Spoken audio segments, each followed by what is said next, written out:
Alam semesta ini adalah cerminan dari nama-nama Tuhan. Berarti orang-orang jahat yang dihukum mati, dihukum seumur hidup, dan terbukti secara sah dan meyakinkan kalau bahasa pengadilan. Ya. Itu cerminan nama Tuhan. Ya. Karena Tuhan punya nama Al-Muntakim, yang maha menyiksa.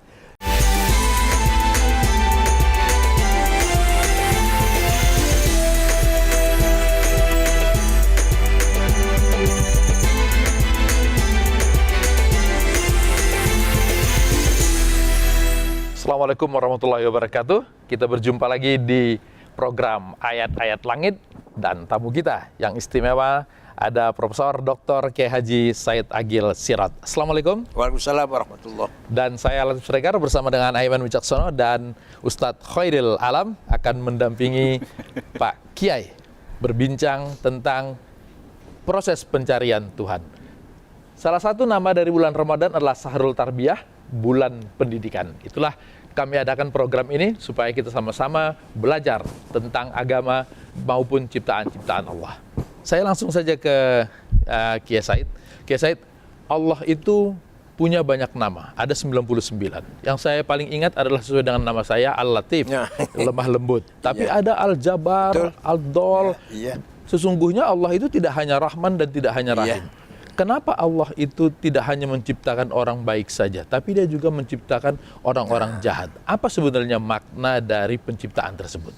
Bahasa menciptakan juga di sini kurang tepat. Oke. Kalau bahasa tasawuf bukan menciptakan, manifestasi, pemunculan. Kalau menciptakan itu semua orang pasti diciptakan secara baik. Nanti fatalisme nanti.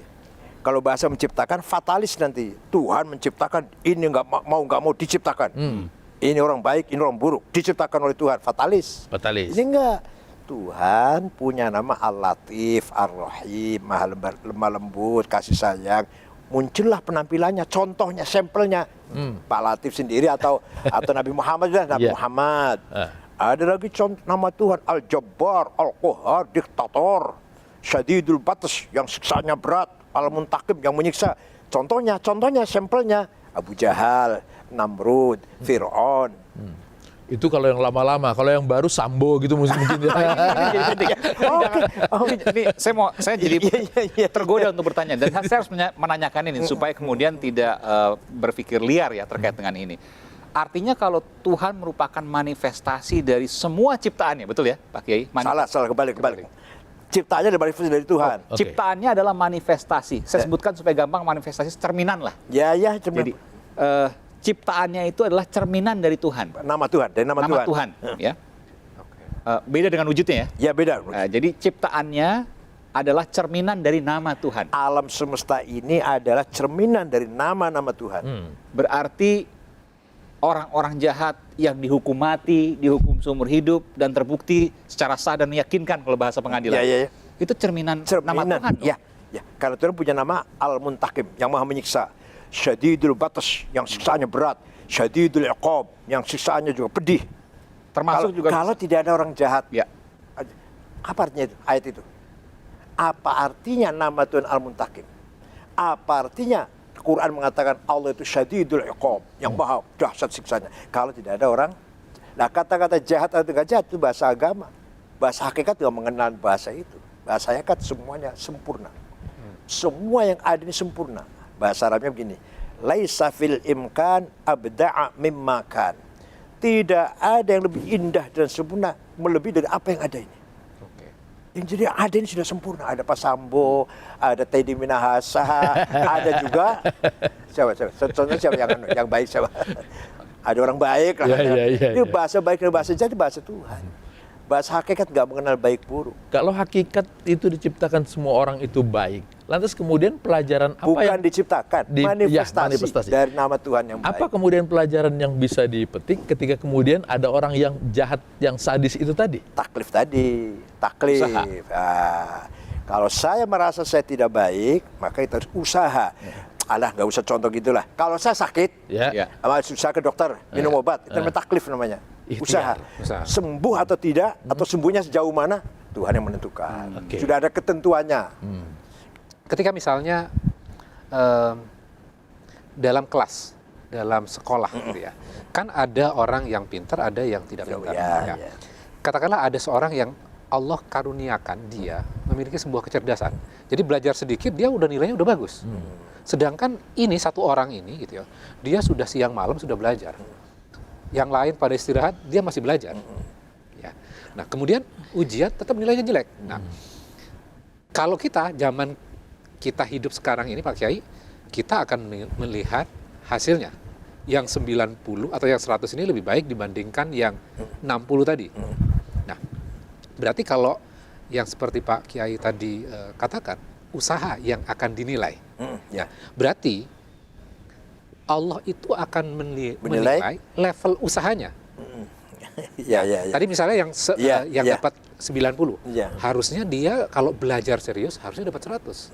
Ketika dia nggak belajar serius, dia cuma dapat 90. Berarti dia belum memaksimalkan usaha. Bisa seperti itu nggak? Walaupun sudah maksimal, kalau ketentuannya dia dapat segitu, Ya. harus itu berhenti di situ. Oke. Sekarang begini. Dari Gini, mana kita tahu bahwa hasil yang akan kita dapatkan itu hanya di situ? Gini.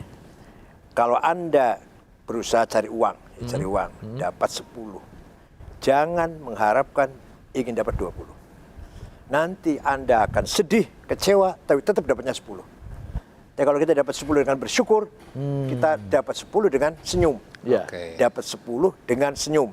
Jadi kalau Anda tidak terima 10, maunya 20, Anda akan capek, akan kecewa, akan sedih, karena tetap dapatnya 10. Itu bukan berarti ditakdirkan atau ditentukan. Sudah manifestasinya seperti itu. Ini kaya, ini sedang, ini miskin. Udah gitu. Kalau semua kaya, mana Al-Qabid? Al-Qabid itu yang mau menahan. Orang nggak bisa kaya, Al-Qabid. Kalau semuanya miskin, mana Al-Basid? Yang maha murah, yang maha terbuka. Harus ada semuanya. Manifestasi nama-nama Tuhan. Dan dengan segala keterbatasan. Pak Paiman harus hafal nama Tuhan dulu 99. Nanti enak. Ar-Rahim, Al-Malikul Qudus, Assalamualaikum. Itu hafal tuh enak itu. Dikit-dikit. Luar biasa Mas Aiman. Insya Allah. Tapi saya ingin tanya, Iya. saya ingin tanya, apapun yang ditetapkan oleh Tuhan, setelah kita berusaha itu pasti yang terbaik. Mau 10 tadi, mau 90, mau 100. Bahasa baik tidak baik, bahasa agama. Bahasa hakikat nggak ada mengenal baik. Sempurna dan tidak sempurna aja bahasanya. Nah, sekarang contoh, kita melihat ikan koi, ikan arwana, senang. Cantik. Itu betul-betul itu ciptaan Tuhan. Ya. Sekarang kalau lihat kecoak, cacing, apa bukan ciptaan Tuhan? Ciptaan itu. Udah, ya sudah. Itu sempurnanya, sempurna. sempurnanya kecoak ya seperti itu, sempurnanya cacing ya seperti itu. Sempurnanya. Apa mau kita paksakan cacing supaya seperti arwana? Oke. Ya, sama dengan manusia. Nabi Musa ciptaan Allah, bukan penciptaan lah, manifestasi. Dari Al-Hadi, ya, apa namanya, Ar-Rafi'. Jadi Allah. Nah, sekarang melihat Namrud, apakah bukan pasti jadi Allah?